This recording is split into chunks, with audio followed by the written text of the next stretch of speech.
Do you ever feel like things just aren't working out in your life? Like, no matter how hard you try, things keep slipping out of your control. Do you ever feel like you're on a never ending cycle of failure and discouragement, and a lot of things aren't going your way? Well, I want you to know that you can do something about this and you can turn things around. This might be the solution you've been waiting for. Let's just get right into the video.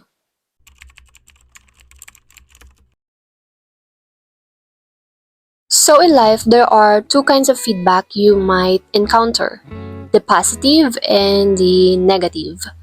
And of course, we tend to prefer the positive, which are money, success, promotion, satisfied customers, happy relationships, or it could be awards, medals, inner peace, or pleasure.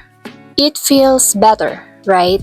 It simply means that you are on course and you are doing the right thing. On the other hand, we tend to not like the negative feedback on life.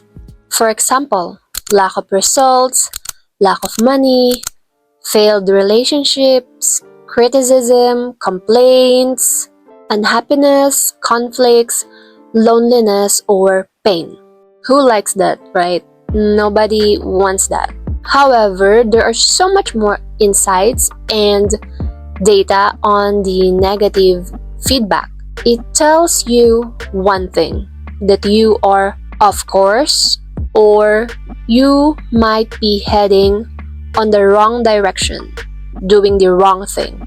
I'm not saying that it's your fault, that's why you're miserable. Maybe it is, maybe it isn't. I don't know. But here's the thing, our choices have led us to where we are right now. But I'm not here to judge you or put you down. We're here to talk about the good news that you can shift things around and that it's never too late.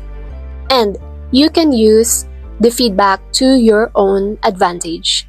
Here's how. Number one, listen to the feedback in your life. Whether you like it or not, feedback comes in our lives in different ways.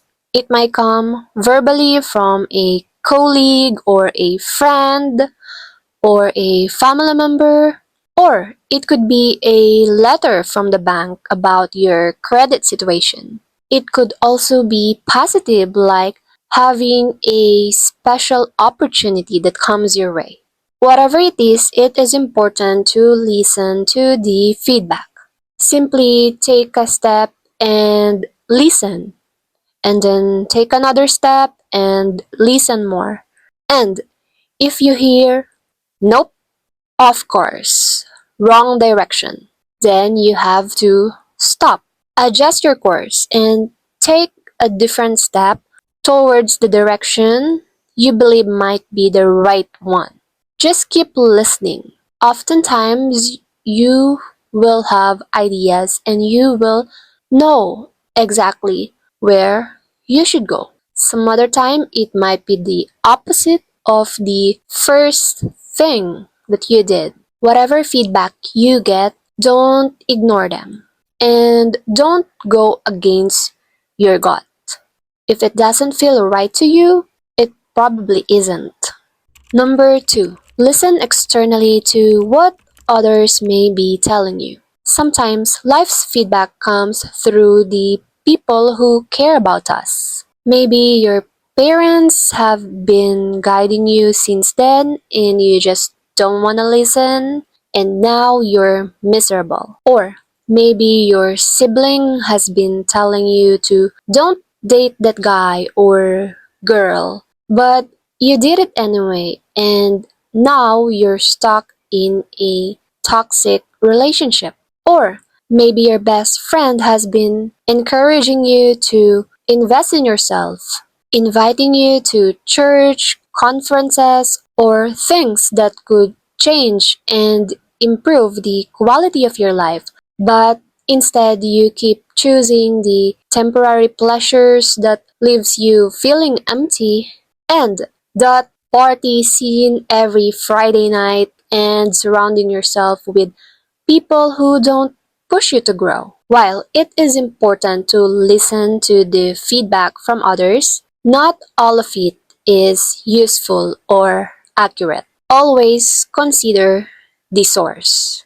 People's feedback can be clouded by their emotional state or personal issues of the person giving it. For example, if a drunk or angry partner tells you you're no good, you're pathetic, that is not a meaningful feedback because the fact that he or she is angry and drunk, that is already a feedback, and their behavior is telling you something important. Additionally, look for patterns in the feedback you get.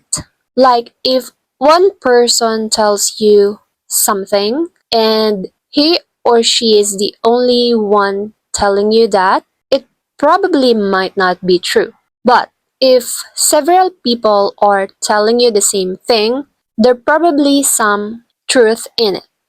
Number three, listen internally. What is your body, your emotions, your intuition is telling you? Is your mind and body saying, I'm happy, I like this, and I am where I'm meant to be? Or maybe you feel drained, anxious, uneasy. Thoughts creep in like, this isn't working, I feel stuck, something feels off, this isn't right for me. But instead of listening, you push those feelings aside.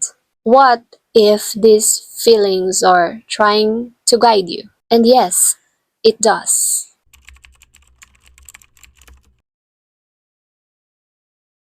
Now that you've realized that things aren't working out in your life or you've failed, you've made many mistakes, there are a number of things that you can do to respond appropriately and keep moving forward. First, acknowledge that you did your best with the awareness, the knowledge, and the skills that you have at the time. Next, acknowledge that you survive the mess and that you can absolutely cope with the consequences and the results.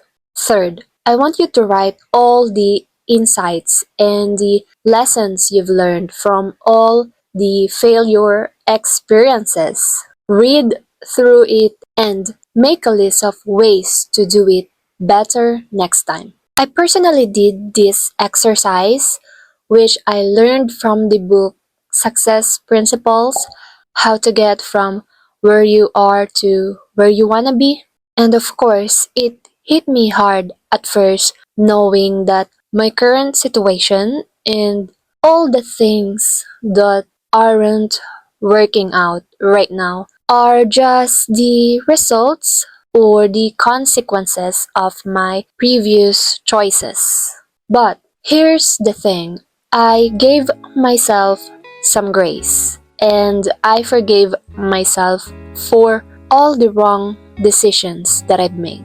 Then, now, I can see clearly the things that I can do better next time and in what direction I should go. It's just like driving and realizing your loss. When that happens, you just don't keep going. You stop when you realize that you are heading on the wrong direction or you're not getting the results that you wanted. Make a U-turn, go back to the starting point, and then head to a better route. Life works the same. Thanks for listening. I hope this helps.